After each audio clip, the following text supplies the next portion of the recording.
Bila shaka unawajua mafundi vizuri, au labda we mwenyewe ni fundi au unataka kuwa fundi baadaye, na huenda unakisia kwamba una kipaji cha ufundi. Lakini ikoje akili ya mafundi? Kuna msemo mmoja ambao unaotembea sana mtaani unaosema kwamba akili ni nywele na kila mmoja anaanza kwake.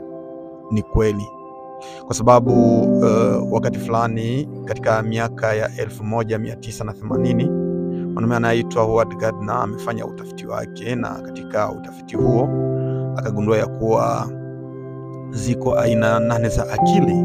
Lakini miaka ya 1999 akaongeza aina ya 9 ya akili, na katika aina zile ninakukaribisha katika Daily Wisdom Series ambapo tunaendelea kujifunza namna ya kugundua vipaji vyako na kuvifanya kuwa ajira, vianze kukulipa. Leo ninataka nizungumzie aina nyingine ya akili, na aina hii ni aina ya 3 ya akili ambayo tunaita akili ya kimaumbile, Bodily Kinesthetic Intelligence.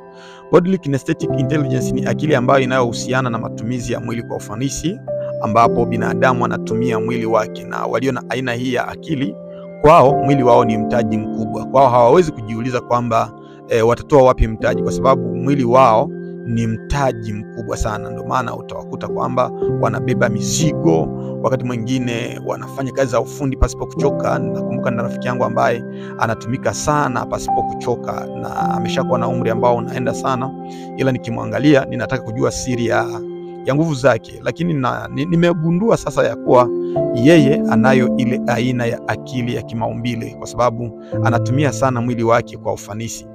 Sasa akili hii inamfanya mtu atumie mwili wake kama nilivyotangulia kusema, na inampa mafanikio makubwa. Ina uwezo hii aina ya akili ya kumwongoza mtu kutumia mwili kwa kutatua matatizo, kutoa burudani au kujifunza.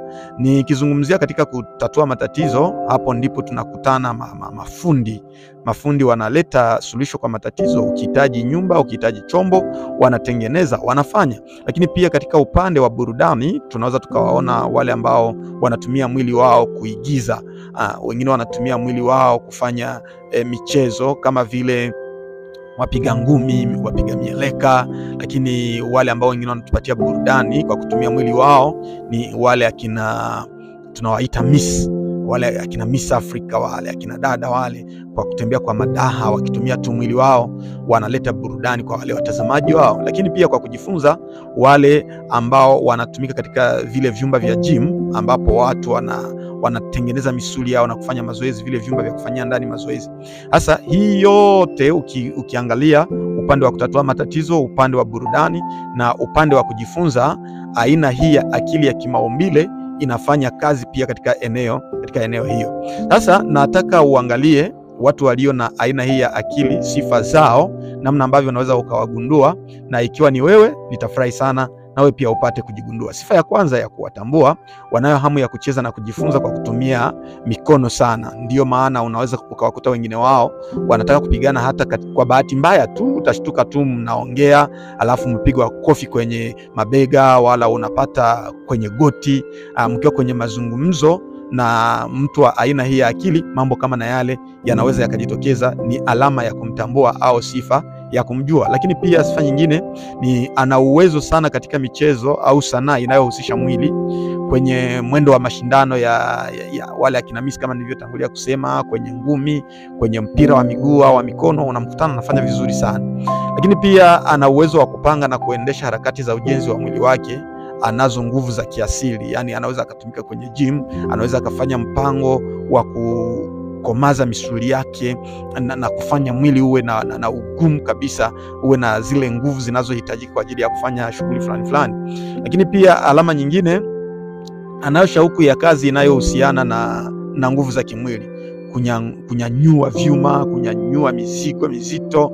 Ndo wale unawakutana wanatumika kwenye bandari, wanatumika kwenye airport, wanatumika kwenye vituo vya magari ya lori, yale yanayoleta mizigo mikubwa. Utamkuta mtu anaweza akawa na kilogram kwa uzito wake kama kilogram 50, lakini anasema kwamba anaweza akachukua mzigo wa kilo 80, na unamkuta anaiweka kwenye mabega yake, anatembea, anatosha gari kutoka gari hii kuelekea gari nyingine, na unamkuta anafanya vizuri. Sasa kazi wanazoziweza ni baadhi ya zile ambazo nimezitaja, lakini anaweza akawa fundi mzuri, anaweza akawa mwanamchezo wa ngumi, wa mieleka, anaweza akawa mwigizaji mzuri, lakini pia anaweza akawa mkufunzi wa michezo na kadhalika. Sijui kwamba wewe una aina hii ya akili, na ikiwa unayo, nadhani ungetamani kuigeuza kuwa ajira na ianze kukulipa. Au kama una mtu ambaye anakuwa na aina hii, mkumbushe ya kwamba anaweza akafuata somo hili ili msaidie. Mimi nitafurahi kusoma kwenye comment. Usisahau kusubscribe, kulike na kushare ili uwe wa kwanza kupata masomo yetu. See you. Lakini jifunze.